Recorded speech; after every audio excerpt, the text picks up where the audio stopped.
Hi there, welcome to my channel once again. This is Queen Esther Wayne Shank. Alright, please do well to subscribe to my channel if you're new here and turn on the notification button and like the videos. Please do not just watch and pass by. Alright, in my previous video, I talked about functions of diplomacy and I made mention that diplomacy is a very broad discipline and it's not something that just can be discussed at a blow or in a month. But then we are only going to consider the key points of diplomacy, and in today's video I want to consider types of diplomacy. And before I do that, I want to look back. I have to look back, and it's necessary to look back to my previous video. Towards the end of the video I made mention of a penalty given to a member state who do not follow the law strictly given by the international law, and that is the penalty we want to look into before considering the main video.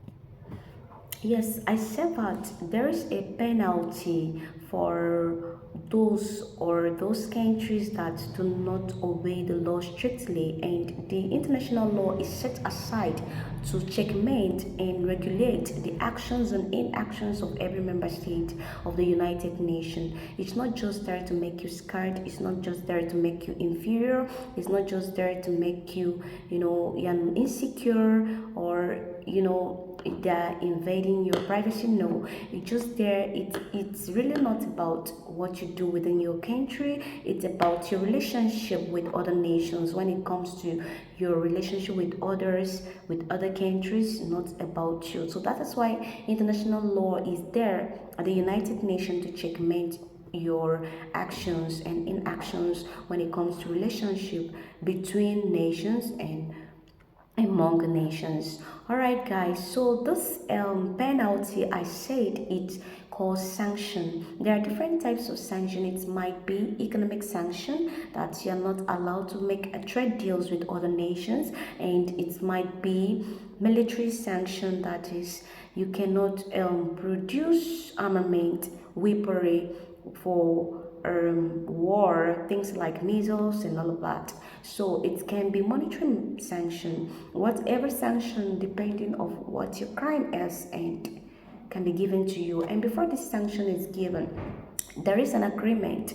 There is a six roundtable conference among the 5 permanent members of the United Nations, and a decision is taken whether to give you a sanction or to forgive you. And before this decision is taken, you've been given warnings. I mean warnings, not just once, that you should stop or retreat from whatever you're doing that is against or that makes the other feel insecure to be invaded to invade other countries. So these are the warnings we give to you before they can give you a sanction. And once that is done, the decision is not just taken by the 5 permanent members.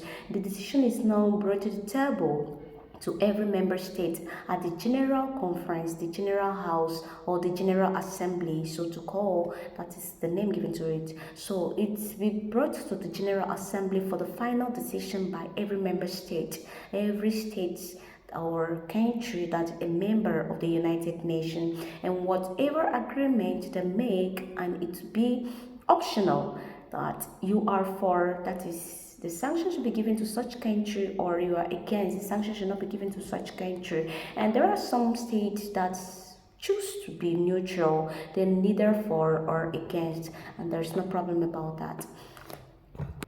Now going into today's video, which is about types of diplomacy, and today I want to talk about just 3 types of diplomacy. And these 3 types of diplomacy is a kind of diplomacy that was practiced in past centuries and still in action today, is still very, very much active in today's diplomacy. So we saw that diplomacy has changed drastically following the happenings or the things around the world. This is the world situation presently in the 21st century. So that makes diplomacy to take a different shape, but it does not mean it has changed completely. It's still what it is, but it has gone beyond what we knew to be before.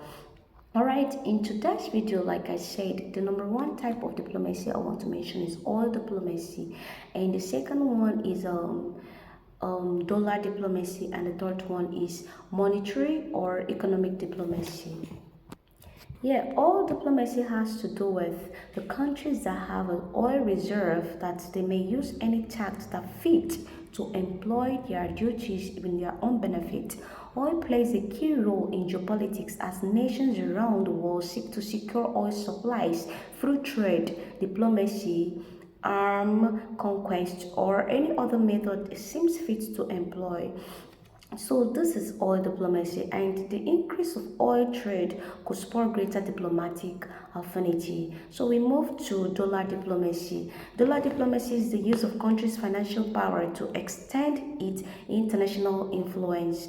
It is a policy of using an economic power or influence of a government to promote and protect in other countries the business interests of its private citizens and corporations. So this is a dollar diplomacy. This is what most countries used, and this was first used, I think, in America, and the Britain brought about in their foreign policy. This issue of dollar diplomacy is there just to ensure the stability of their economy and to ensure their financial stability and the growth of their citizens, businesses, and corporations. So we now move to monetary diplomacy, which is also called economic diplomacy.